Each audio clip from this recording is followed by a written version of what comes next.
Yemen പൗരനെ കൊലപ്പെടുത്തിയ കേസിൽ വധശിക്ഷയ്ക്ക് വിധിക്കപ്പെട്ട മലയാളി നേഴ്സ് നിമിഷപ്രിയയുടെ മോചനത്തിന് വേണ്ടി മുട്ടാത്ത വാതിലുകളില്ല, പ്രാർത്ഥിക്കാത്ത ദൈവങ്ങളില്ല. നിമിഷയുടെ അമ്മയുടെയും ആക്ഷൻ കൗൺസിലിന്റെയും പോരാട്ടം വിഫലമാവുകയാണോ?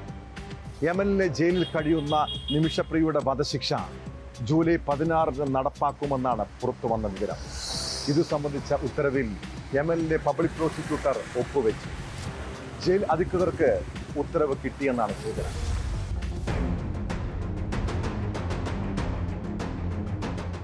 പാലക്കാട് സ്വദേശിനി നിമിഷപ്രിയ 2009 നേഴ്സായി യമനിൽ ജോലിക്കെത്തിയത്. 2012 തൊടുപുഴ സ്വദേശി ടോമി തോമസിനെ വിവാഹം കഴിച്ചു. വൈകാതെ ടോമിയും യമനിലെത്തി. അവിടെ വെച്ച് ഇവർക്ക് ഒരു കുഞ്ഞ് ജനിച്ചു. മകളുടെ മാമോദിസ ചടങ്ങുകൾക്കായി 2014 നിമിഷപ്രിയയും ടോമിയും കേരളത്തിലെത്തി. ഇവരുടെ സുഹൃത്തു കൂടിയായിരുന്ന തലാൽ അബ്ദുൽ മഹ്ദിയും നാട്ടിലേക്കുള്ള യാത്രയിൽ ഒപ്പമുണ്ടായിരുന്നു. യമൻ പൗരനായ തലാലിനെ സ്പോൺസറാക്കി യമനിൽ ക്ലിനിക്ക് ആരംഭിക്കാനുള്ള പദ്ധതി നിമിഷയും ഭർത്താവും ആലോചിച്ചു. അങ്ങനെ നിമിഷയും തലാലും യമനിലേക്ക് മടങ്ങി. തൊട്ടു പിന്നാലെ മകളെയും കുട്ടി യമനിലേക്ക് പോകാൻ ടോമി പദ്ധതിയിട്ടെങ്കിലും യമനിൽ യുദ്ധം രൂക്ഷമായതോടെ മടങ്ങാനായില്ല.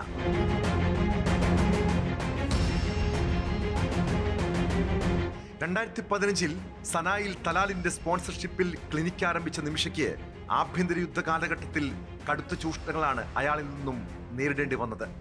മാനസികമായും ശാരീരികമായും സാമ്പത്തികമായും തലാൽ നിമിഷയെ ചൂഷണം ചെയ്തു.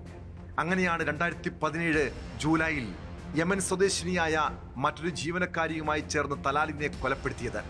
പിന്നീട് നിമിഷയും സുഹൃത്തും ചേർന്ന് മൃതദേഹം വീടിന് മുകളിലെ ജലസംഭരണിയിൽ ഒളിപ്പിച്ചു. പിന്നാലെ നിമിഷപ്രിയ അറസ്റ്റിലായി.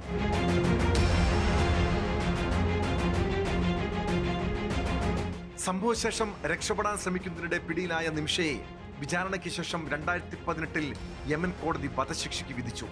നിമിഷപ്രിയയുടെ വധശിക്ഷ യമനിലെ അപ്പീൽ കോടതി ശരിവെച്ചെങ്കിലും കൊല്ലപ്പെട്ടയാളുടെ ബന്ധുക്കൾക്ക് ബ്ലഡ് മണി നൽകി മാപ്പ് തേടാനുള്ള സാധ്യത തുറന്നിട്ടിരുന്നു.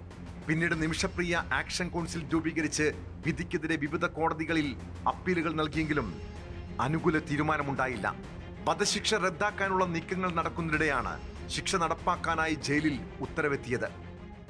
Yesterday I got a call from the chairman of the prisons and he informed me that the Nimisha's execution order has been received in the jail. NAFA checked on it and he confirmed it.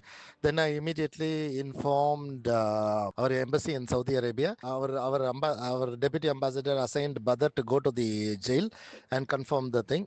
Badr went there and he confirmed. നിമിഷപ്രിയയുടെ മോചനത്തിനായി തീവ്ര ശ്രമങ്ങൾ നടക്കുന്നതിനിടെയാണ് വധശിക്ഷ സംബന്ധിച്ച ഉത്തരവ് പുറത്തിറങ്ങിയിരിക്കുന്നത്.